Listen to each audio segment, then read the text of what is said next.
Family program ಆಗೋಯ್ತು. ಸಿದ್ದರಾಮಯ್ಯನವರ ಮೊಮ್ಮಗನು ಬಂದಿದ್ರು, ಮತ್ತೆ ಬೇರೆಯವ್ರ ಮಕ್ಕಳು ಬಂದಿದ್ರು, ಬರೀ ಆಫೀಸರ್ ಫೋಟೋ ಸೆಷನ್ಗೋಸ್ಕರ ಈಗ ಕ್ರಿಕೆಟರ್ಸ್ ಗೆದ್ದಿದ್ರು, ಅವ್ರಿಗೆ ಕರ್ನಾಟಕ ಸರ್ಕಾರದ ವತಿಯಿಂದ ಫೆಲಿಸಿಟೇಟ್ ಮಾಡಬೇಕಿತ್ತು, ಅದಕ್ಕೆ ಕರೆದಿದ್ರು. ಸೊ ಹಾಗಾಗಿ ಫೆಲಿಸಿಟೇಟ್ ಮಾಡಬೇಕಾದ್ರೆ ಮಂತ್ರಿಗಳು ಮತ್ತು ಅವ್ರ ಫ್ಯಾಮಿಲಿಯವರು ಕೂಡ ಬಂದಿರ್ಬೋದು ಅಷ್ಟೇ.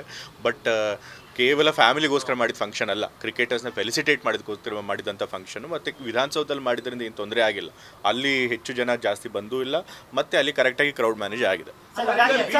ರಾಜಕಾರಣ ಮಾಡ್ತಿರಲ್ಲ ಇಂಥ ಸಾವಿನ ಸಂದರ್ಭದಲ್ಲಿ ಅಫ್ಕೋರ್ಸ್ ಸರ್, ವಿರೋಧ ಪಕ್ಷಗಳವರು ಸರ್ಕಾರ ಎಲ್ಲರೂ ತಪ್ಪು ಮಾಡಿದರೆ ಅದನ್ನು ಪ್ರಶ್ನೆ ಮಾಡುವಂಥ ಹಕ್ಕು ಅವ್ರಿಗೆ ಇದ್ದೇ ಇದೆ.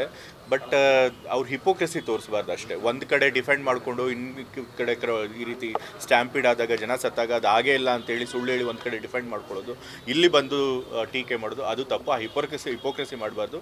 ಆದರೆ ಸರ್ಕಾರ ಎಡವದಾಗ ಅದನ್ನು ಎಚ್ಚರಿಸುವಂಥ ಕೆಲಸ ಅವ್ರು ಮಾಡೋ ಹಕ್ಕು ಅವ್ರಿಗಿದೆ. ಹೇಳಿದ್ನಲ್ಲ, ಪರಿಸ್ಥಿತಿಯನ್ನು ಅಸೆಸ್ ಮಾಡೋದಕ್ಕೆ, ಪ್ರಿಡಿಕ್ಟ್ ಮಾಡೋದ್ರೊಳಗೆ ಸ್ವಲ್ಪ ಎಡವಟ್ಟಾಗಿದೆ, ತಪ್ಪಾಗಿದೆ. ಅದನ್ನು ಸರ್ಕಾರನೂ ಕೂಡ ಒಪ್ಕೊಂಡಿದೆ. ಅದಕ್ಕೋಸ್ಕರನೇ ಎಂಕ್ವೈರಿನ ರಾಜೀನಾಮೆ ಕೊಡಬೇಕು ಅಂತ ಹೇಳಿ ಒತ್ತಾಯ ಮಾಡ್ತಾ ಇದ್ದಾರೆ ಸರ್. ಅಲ್ಲ, ಅವ್ರು ಕೇಳ್ತಾರೆ ಖಂಡಿತ. ವಿರೋಧ ಪಕ್ಷದವರು ಏನಾದ್ರು ತಪ್ಪಾದಾಗ CM ಮತ್ತೆ ಡೆಪ್ಯೂಟಿ CM ಅವರು ರಾಜ್ಯನೂ ಕೇಳೋದು ಸಹಜ. ಬಟ್ ಆದರೆ ಇದರಿಂದ CMದಾಗಲಿ ಅಥವಾ ಡೆಪ್ಯೂಟಿ CM ಅವ್ರದ್ದಾಗಲಿ ಏನು ಫೇಲಿಯರ್ ಇದೆ ಅಂತ ಅನ್ಸೋದಿಲ್ಲ. ಅವರು ಬಹಳ ಒತ್ತಡ ಇತ್ತು, ವಿಕ್ಟರಿ ಪರೇಡ್ ಮಾಡಬೇಕು ಅಂತೇಳಿ. ಅದಕ್ಕೆ ಪೊಲೀಸ್ ಅವ್ರಿಗೆ ಜವಾಬ್ದಾರಿ ಕೊಟ್ಟಿದ್ರು, ನೀವು ಅದನ್ನು ಅಸೆಸ್ ಮಾಡಿ ಅದು ಆಗುತ್ತಾ ಇಲ್ವೋ ಅಂತೇಳಿ ಮಾಡಿ ಅಂತ. ಮೊದಲು ಅದನ್ನು ಡಿನೈ ಮಾಡಿ ನಂತರ ಅವರು ಅದನ್ನು ಮಾಡ್ಬೋದು ಅಂತ ಹೇಳಿ ಪೊಲೀಸರು ವರದಿ ಕೊಟ್ಟಿದ್ದಾರೆ. ಸೊ ಹಾಗಾಗಿ ಎಲ್ಲೇ ಎಡವಟ್ ಆಗಿದೆ ಅನ್ನೋದಕ್ಕೆ ತನಿಖೆ ಆದ್ಮೇಲೆ. ಬಟ್ ರೋಡ್ ಶೋಗೆ ಅವಕಾಶ ಕೊಟ್ಟಿದ್ರೆ ಆಗ್ತಾ ಇರಲಿಲ್ಲ ಅಂತ. ರೋಡ್ ಶೋಗೆ ಅವಕಾಶ ಕೊಟ್ಟಿದ್ರೆ ಈ ರೀತಿ ಒಂದೇ ಕಡೆ ಜನ ಜಾಬ್ಯಾಕ್ ಆಗ್ತಾ ಇರಲಿಲ್ಲ. ರೋಡ್ ಶೋಗೆ ಅನುಮತಿ ಕೊಡದೆ, ರೋಡ್ ಶೋಗೆ ಏನಾದರೂ ಅವ್ರು ಓಪನ್ ಬಸ್ಸಲ್ಲಿ ಕೊಟ್ಟಿದ್ದಾರೆ, ಕ್ರಿಕೆಟರ್ ಅವ್ರಿಗೆ ಸೇಫ್ಟಿಗೆ ಬಹಳ ತೊಂದರೆ ಆಗಿರೋದು. ಸೊ ಹಾಗಾಗಿ ಅದನ್ನು ಗಮನದಲ್ಲಿ ಇಟ್ಕೊಂಡು ಅವ್ರು ಕೊಟ್ಟಿಲ್ಲ.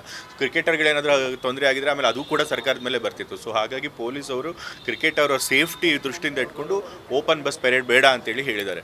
ಸೊ ಇದು ದುರದೃಷ್ಟವಶಾತ್ ಆಗಿದೆ. ಒಂದು ಕಡೆ ಸ್ವಲ್ಪ ಎಡವರಿರೋದಂತೂ ನಿಜ, ಅಸೆಸ್ ಮಾಡೋದ್ರಿಗೆ ಸಿಚುವೇಶನ್. ಸೊ ಅದನ್ನು ಸರಿ ಮಾಡ್ಬೋದು. ನೋಡಿ, ಜನ ಬರ್ತಾರೆ ಅಂತ ಗೊತ್ತಿತ್ತು ವಿಕ್ಟರಿ ಪೆರೇಡ್ನಲ್ಲಿ. ಬಟ್ ಅವ್ರು ಅನ್ಕೊಂಡಿದ್ದಕ್ಕಿಂತ ಇಷ್ಟೊಂದು ಜನ ಬರ್ತಾರೆ ಅನ್ನೋದು ಊಹೆ ಮಾಡೋಕ್ಕೆ ಸಾಧ್ಯ ಆಗಿರಲಿಲ್ಲ. ಸೊ ಹಾಗಾಗಿ ತಪ್ಪು ಆಗಿದೆ. ಬಟ್ ಅದಕ್ಕೋಸ್ಕರ ಎಲ್ಲಿ ತಪ್ಪಾಗಿದೆ, ಎಲ್ಲಿ ಎಡವಿದ್ವಿ ಅದನ್ನು ತಿದ್ಕೋಬೇಕು ಅಂತಲೇ ಮ್ಯಾಜಿಸ್ಟ್ರಲ್ ಇಂಕ್ವೈರಿನ ಮಾಡ್ತಾ ಇದ್ದಾರೆ. ಯಾರು ತಪ್ಪು, ಎಲ್ಲಿಂದ ಇದು ಯಾರು ನಿರ್ಧಾರ ಇದು ತಪ್ಪು ನಿರ್ಧಾರ ಆಗಿದೆ ತಿಳ್ಕೊಂಡು ಅದ್ರ ಮೇಲೆ ಕ್ರಮ ತೆಗೆದುಕೊಳ್ಳಿ.